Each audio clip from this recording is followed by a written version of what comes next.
Hello guys, நாங்கள் வந்து எங்கே போகிறோம் அப்படின்னா சேலத்துக்கு தான் போகிறோம். எதுக்காக போகிறோன்னா, என் ஹஸ்பண்டோட மாமா பொண்ணு ஏஜ் அட்டன் பண்ணிடுச்சு. ஸோ அந்த பொண்ணுக்காக தான் போயிட்டுருக்கோம் இப்போ அங்கே ஃபங்க்ஷனுன்றதுனால.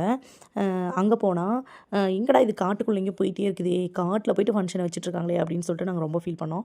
அப்புறம் உள்ளே போனால் தான் தெரியுது, அவ்வளோ சூப்பராக இருந்துச்சு. அந்த பிளேஸ் ஃபுல்லாகவே பார்த்திங்கன்னா நேச்சுரலாக இருந்துச்சு. அவ்வளோ அழகாக இருந்துச்சு. ஒரு ஒரு இடமும் பார்த்திங்கன்னா அவ்வளோ சூப்பராக இருந்துச்சு. சரி, நாங்கள் போனோடனே அங்கெல்லாம் எங்களால் சுற்றி பார்க்கறதுக்கு எங்களுக்கு டைம் இல்லை. இருக்க வேண்டிய சடங்கை பண்ணுறதுக்கு தான் டைம் இருந்துச்சு. ஸோ அது மட்டும் நாங்கள் பண்ணிவிட்டு அப்படியே சரி கொஞ்சம் நேரமாச்சும் நம்ம வெளியே போய் சுற்றுவோமே அப்படின்னு சொல்லிட்டு நாங்கள் எல்லோரும் கொஞ்சம் கிளம்பிட்டோம். நானே, எங்கள் நாத்தனார், அப்புறம் என் ஹஸ்பண்டு, என் குட்டி பையன், நாங்கள் எல்லாருமே அந்த சைடு அப்படியே நடந்து வந்தோம். அங்கே பார்த்திங்கன்னா கிரிக்கெட் கிரவுண்டு பெருசாக இருந்துச்சு. இந்த இடம்லாம் சேலத்தில் தான் இருக்குது. பட் எனக்கு அந்த ஹோட்டல் நேம் வந்து சரியாக எனக்கு தெரியல. ஸோ உங்களுக்கு யாருக்காச்சும் தெரிஞ்சிச்சு அப்படின்னா எனக்கு கமெண்ட்டில் சொல்லிவிடுங்க. அவ்வளோ ஃபுல்லாக பார்த்திங்கன்னா சுற்றி ஹீல்ஸே தான். அப்புறம் கிரிக்கெட் கிரவுண்ட் இருந்தது, பெரிய கிரவுண்டாக இருந்தது. அப்புறம் பின்னாடி பார்த்திங்கன்னா ஸ்விம்மிங் பூலும் இருக்குது. அங்கே எங்களால் போக முடியல, எங்களுக்கு டைம் இல்லை. ஸோ டைம் இல்லாதனால நாங்கள் நிறைய இடம் சுற்றி பார்க்க முடியல. சேலம் போனீங்கன்னா இந்த இடத்துக்கு கண்டிப்பாக